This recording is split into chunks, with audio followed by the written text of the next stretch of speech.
యాదాద్రి భువనగిరిలో పలు అభివృద్ధి కార్యక్రమాల ఎమ్మెల్యే కంబం అనిల్, ఎంపీ చామల కిరణ్ ప్రారంభించారు. తర్వాత భువనగిరి ఎమ్మెల్యే క్యాంపు కార్యాలయంలో మీడియా సమావేశాన్ని నిర్వహించారు. నల్గొండ చౌరస్తా నుండి హైదరాబాద్ చౌరస్తా వరకు, హనుమాన్ వాడ నుండి హైవే వరకు రోడ్ వైండింగ్ చేసే విధంగా ఎంపీతో కలిసి నిధులు తీసుకొచ్చి భువనగిరి టౌన్ ముఖ చిత్రాన్నే మార్చే ప్రయత్నం చేస్తున్నామని ఎమ్మెల్యే అనిల్ చెప్పారు. కేటీఆర్ మాటిమాటికి మీడియా సమావేశం పెట్టి ముఖ్యమంత్రి అవుతామని కాంగ్రెస్ పై లేనిపోని ఆరోపణలు చేస్తూ పగటి కలలు కంటున్నాడని ఎంపీ చామల కిరణ్ కుమార్ రెడ్డి ఎద్దేవా చేశారు.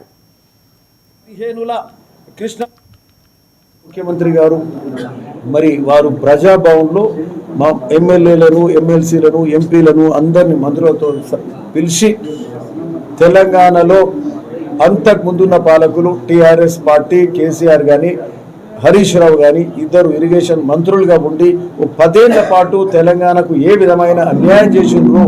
మరి అంతకుముందు ఉమ్మడి పాలకుల కంటే కూడా 1000 రెట్లు నష్టం ఎవరు చేసిర్రు అంటే ఈ కేసీఆర్ హరీష్ రావులో చేసిరు తప్పితే ఇంకొకరు కాదు మరి అని చెప్తూ మరి అంటే ఇవన్నీ ఉదాహరిస్తూ డేట్లతో సహా 2015 కృష్ణా వాటర్ ట్రిబ్యునల్లో ఆ రోజు సెంట్రల్ వాటర్ కమిషన్లో కూడా చెప్పినారు, మేము ఒప్పుకుంటున్నాము మొత్తం కృష్ణా వాటర్లో 800 టీఎంసీల్లో దాదాపు 500 మీకే ఇస్తాం, మాకు 280 ఇస్తే చాలని, మాకు అంతే చాలు, ఇక మీరు ఏమైనా వాడుకోరు అన్నారు. గోదావరిలో అది కూడా అదే ఫామ్ హౌస్కి వచ్చి ఇదే చర్చ చేద్దాం. తెలంగాణ ప్రజలకు అర్థం కావాలి, అసలు నీళ్లు దోసుకుపోయింది ఎవరు, దోసుకుపోవడానికి ఎవరు వంత పాడిర్రు, ఎవరు కమిషన్ల కోసం దక్షిణ తెలంగాణలో ఉన్నటువంటి కృష్ణా జలాలను కాపాడుకునే ప్రయత్నం ఎవరు చేయలేదని. అంటే 299 టీఎంసీలు కూడా గత 10 సంవత్సరాల వాడుకుంది ఎప్పుడో తెలుసా? పోయిన సంవత్సరం వాడుకున్నాం 286 టీఎంసీలు దగ్గర వాడుకున్నాం మనం పోయిన సంవత్సరం. ఇప్పటికైనా మనం అందరం ఆలోచించాల్సింది ఏంది, ఈ మాయదారి మాటలు చెప్తున్నటువంటి కేసీఆర్ కుటుంబం మాయల పడకుండా అసలు మన దక్షిణ తెలంగాణలో మనం కృష్ణా జలాల మీద 299 కాదు, మనకు రావాల్సినటువంటి భాగం కోసం 1 ఫైట్ చేయాలి, 2 మరి తీసుకున్న నీళ్ళను ఎక్కడ దాచిపెట్టాలి, ఎన్ని ట్యాంకులు కట్టుకోవాలి, ఎన్ని రిజర్వాయర్లు కట్టుకోవాలనే దాని మీద చర్చ జరగాల్సిందే.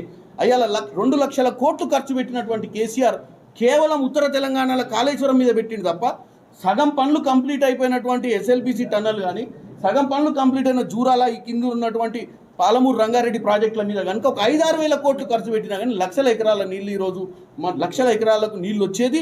మనకు కృష్ణా జలాలను కాపాడుకునే ప్రయత్నం చేద్దాం, కానీ రాజకీయాలే చేయాలని మళ్ళీ మొదలు తెరలేపిర్రు. తెలంగాణ ప్రజలు అప్రమత్తంగా ఉండాలి. కేటీఆర్కి నేను ఒక్కటే చెప్తున్నా, కేటీఆర్ నువ్వు ఆఫ్టర్ ఆల్ ఎమ్మెల్యేవు, ముఖ్యమంత్రిని ఛాలెంజ్ చేయాలంటే కేవలము మీ నాయన అపోజిషన్ లీడర్ గుండి ఛాలెంజ్ చేయాలి. మీ నాయనకు ఆరోగ్యం బాగాలేకపోతే ముఖ్యమంత్రి చిన్నోడు కాబట్టి వయసులో మీ నాయన